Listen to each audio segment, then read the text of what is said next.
we are walking in obedience to what God is calling us to do, we have choices. We have choices to stay in obedience and follow what God's saying, or we have choices to follow our friend group and do what our friend group does.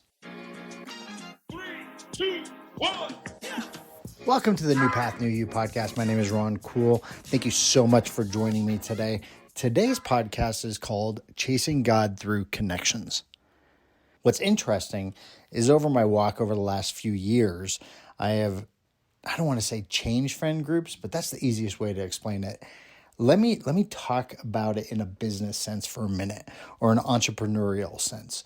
Long time ago, I was taught you and your 5 closest friends, whoever your 5 closest friends are, add up what they make a year, divide that, and that's probably what you make a year because you've limited your income potential.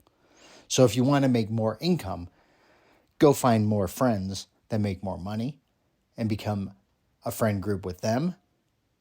You'll learn different things, and then you in turn will make more money. And what's interesting is I followed that. I followed that. I did that. And guess what? 100% true. If you do that, you'll make more money. So I was like, gosh, what if we changed our friends group, and since Rach and I were walking in obedience and we were following the Lord and we were chasing God, what if we just connected ourselves with other people that were walking in obedience and chasing God? What would happen? So over the last few years, we've done that. We've alleviated certain people we'd hang out with. We stopped watching, listening, or doing what we used to do. And we dove in to other friend groups, other couples, other families that were chasing God just as hard as we were. They inspire you to chase God more, to search out God more. So, walking in obedience with others walking in obedience not only helps you walk in obedience, but it encourages you to walk in obedience and accelerates you walking in obedience. Likewise, you chasing God, connect with others chasing God, you will be encouraged more to chase God. You will want to chase God more. And everyone around you is chasing God and encouraging you to chase God. We can go deeper, and we could talk about if you're involved at church and volunteering. You have connections at your church that are helping you chase God.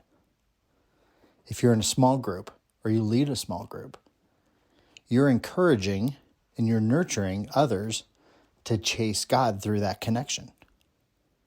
You listening to this podcast, I'm hoping I'm encouraging you to chase God through our connection of this show. I hope I'm encouraging you to walk in obedience because of our connection of this show. And what's cool, I have seen over this last season of small groups, a group of men put down their pride, put down their guard, become vulnerable, be willing to be held accountable, to chase God, to be encouraged to chase God. And not only did they chase God, but I've seen them change. I've seen them become different people. And I hope today, this quick podcast encourages you to chase God in a way that you have not chased God before. In a way, you will want to encourage others to chase God, to be that example.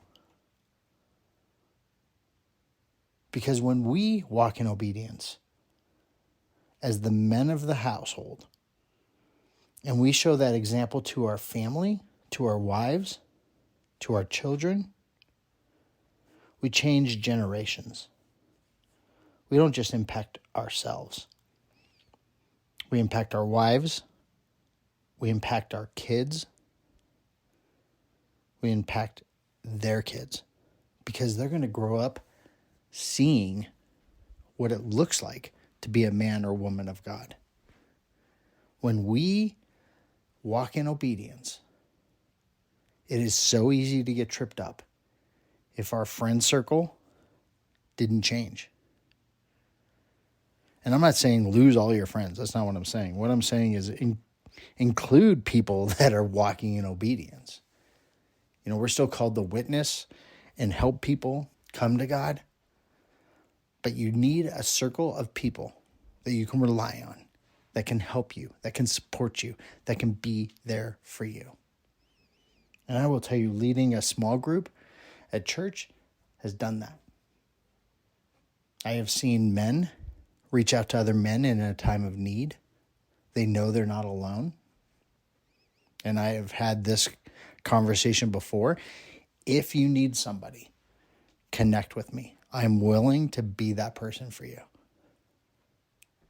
I'd be honored to help you on that path. I'd be honored to help you walk in obedience. Because helping you walk in obedience helps me stay walking in obedience. God wants our obedience, not our sacrifice. God wants us to walk on that path that He's designed for us. And men, if you're having problems at home or if you're having problems being vulnerable, open the Word, pray to God, and ask for vulnerability.